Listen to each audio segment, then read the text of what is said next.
Hi friends, welcome to Meena Samayal. இன்னைக்கு நம்ம பார்க்க போறது ஒரு dessert category Ramzan special Basbousa. Basbousa உடைய origin அப்படினு பாத்தீங்கன்னா மிடில் ஈஸ்ட் அதாவது ஈஜிப்ட் அப்படினு சொல்லலாம். ரொம்ப சிம்பிளான காமனான இன்கிரிடியன்ட்ஸ்ல வந்து ரொம்ப ஒரு கிராண்டான ஸ்வீட்டுங்க இந்த Basbousa. ரவையை வந்து ஒரு பேட்டரா கன்வர்ட் பண்ணி ட்ரேல ஊத்தி நல்ல கோல்டன் பிரவுனா பேக் பண்ணி எடுத்ததுக்கு அப்புறமா சுகர் சிரப் மேல ஊத்தி அது நல்ல சோக்கானதுக்கு அப்புறமா கட் பண்ணி ஸ்லைஸ் பண்ணி சாப்பிடுறது அப்படிங்கறதா இந்த Basbousa. சோ வாங்க இந்த simple and easy Ramzan special Basbousa எப்படி செய்யறது அப்படிங்கறத பாப்போம். Basbousa கேக் செய்ய தேவையான பொருட்கள் 2 கப் ரவைக்கு வந்து 1 கப் சர்க்கரை, 1 கப் பால், ஒரு 1/2 கப் ஆஃப் ஆல்மண்ட்ஸ், இது வந்து பிளான்ச் பண்ணி தோல் நீக்கி ரெடியா எடுத்து வச்சிருக்கேன், ஒரு 1/2 டீஸ்பூன் ஆஃப் பேக்கிங் சோடா.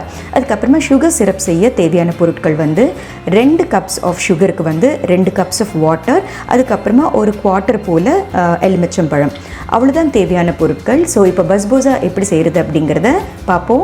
ஒரு லார்ஜ் மிக்சிங் பவுலில் முதல்ல ரவையை சேர்த்துக்கலாம். 1 கப், இது வந்து 2nd cup sugar, baking soda, dry இன்க்ரீடியன்ஸை வந்து நல்லா மிக்ஸ் பண்ணிக்கலாம். ரவையை வந்து நம்ம ஜென்ரலாக வறுப்போம், இதுக்கு வந்து வறுக்க வேண்டாம், பச்சை ரவை அப்படியே சேர்த்துக்கோங்க. நல்ல ஃபைன் ரவை, பாம்பே ரவை அப்படின்னு சொல்லுவோம் பார்த்தீங்களா, அந்த பாம்பே ரவையை யூஸ் பண்ணணும். இதுக்கு 1 கப் ஆஃப் பால். இது வந்து நல்லா மிக்ஸ் பண்ணதுக்கு அப்புறமா ஒரு 5 மினிட்ஸ் ஸ்டாண்டிங் டைம் கொடுக்கலாம். எல்லா ரவையும் வந்து மில்க் வந்து நல்லா அப்சார்ப் பண்ணிக்கிறதுக்கு வேண்டி. அடுத்து ஒரு பேக்கிங் டின் எடுத்துக்கலாம். இது வந்து அப்ராக்சிமேட்லி ஒரு 6 இன்ச்சஸ் பேக்கிங் டின். குக்கிங் ஆயில் இல்லைன்னா பட்டர் எதுவாக இருந்தாலும் பரவாயில்ல, நல்லபடியாக எல்லா பக்கமும் கிரீஸ் பண்ணிக்கலாம். சைட்ஸில், அடியில் எல்லாமே வந்து நல்லா கிரீஸ் பண்ணிக்கோங்க. நான் வந்து சர்க்குலர் டின் எடுத்திருக்கேன், உங்ககிட்ட சர்க்குலர் டின் இல்லைன்னா rectangle or square is also okay. இந்த ரவா மிக்சரை வந்து இப்போ இதில் சேர்த்துக்கலாம்.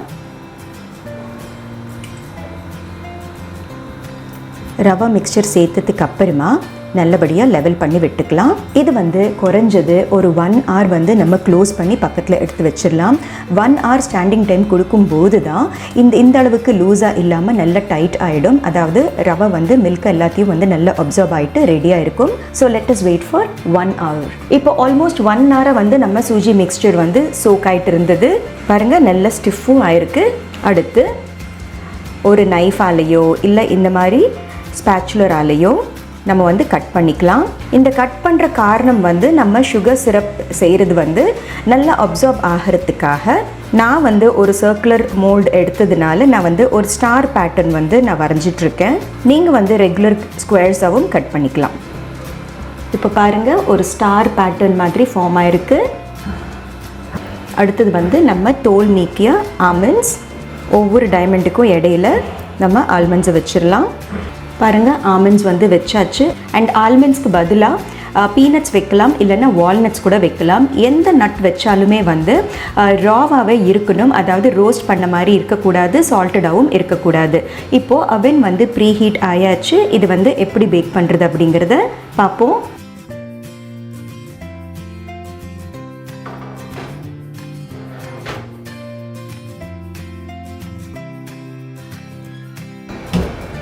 டெம்பரேச்சர் வந்து ஆல்ரெடி 180 டிகிரிஸில் இருக்குது. டைம் வந்து 35 மினிட்ஸ் வைக்கலாம். மீன்வைல் ஒரு சாஸ் பேனில் நம்ம சுகர் சிரப்பை ரெடி பண்ணலாம்.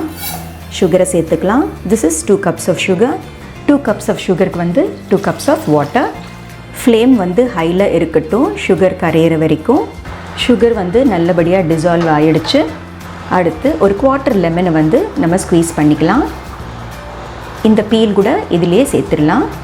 லெமன் ஜூஸ் சேர்க்கறதுனால நல்ல ஃப்ளேவர் கொடுக்கும், அட் த சேம் டைம் நல்ல ஷைனும் கொடுக்கும். சுகர் வந்து கிறிஸ்டலைஸ் ஆகாமல் இருக்கும். இப்போ சுகர் சிரப் வந்து நல்ல பாயில் ஆகிட்டுருக்கு பாருங்கள். இந்த ஸ்டேஜில் நம்ம ஸ்டவ் சுவிட்ச் ஆஃப் பண்ணிடலாம். இப்போ ஆல்மோஸ்ட் 35 மினிட்ஸ் முடிஞ்சாச்சு.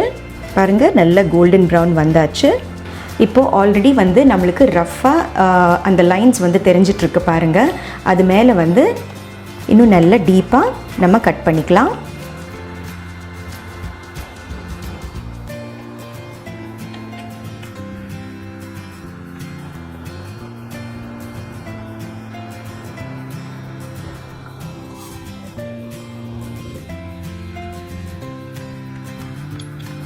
ஸோ பாருங்கள், இப்போ பியூட்டிஃபுல்லாக ஸ்டார் டிசைன் தெரிஞ்சிட்ருக்கு. இப்போது இந்த லெமன் பீஸை வந்து நம்ம எடுத்துடலாம்.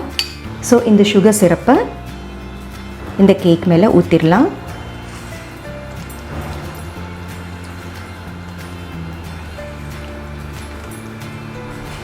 சுகர் சிரப் வந்து ரூம் டெம்பரேச்சரில் இருக்குது அண்ட் நம்ம கேக் வந்து நல்ல சூடாக இருக்குது. ஸோ எந்த அளவுக்கு அப்சார்ப் ஆகிட்டுருக்கு பாருங்கள்.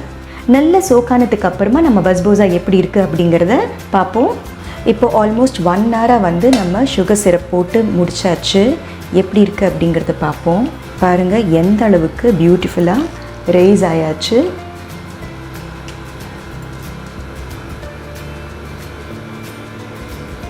இது வந்து நம்ம இப்போ கட் பண்ணிடலாம்.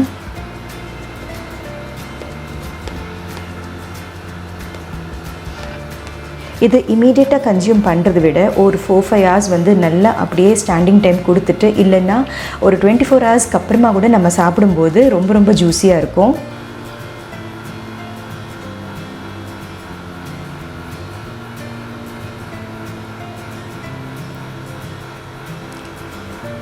பாருங்கள் எந்த அளவுக்கு சாஃப்டாக இருக்குது.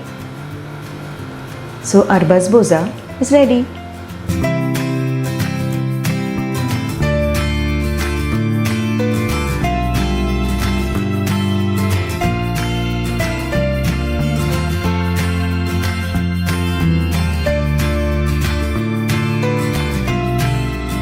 ஸோ ரம்ஜான் ஸ்பெஷல் பஸ்போசா எப்படி செய்கிறது அப்படிங்கிறத பார்த்தீங்க இல்லையா? ரொம்ப ரொம்ப ஜூஸியாக ரொம்ப ரொம்ப டேஸ்டியாக இருந்ததுங்க. ஸோ கண்டிப்பாக இந்த ரெசிபியை நீங்களும் ட்ரை பண்ணி பாருங்கள். ஸோ மீனா சமையலை பாருங்கள், லைக் ஷேர் சப்ஸ்கிரைப் பண்ணுங்கள். பாய்.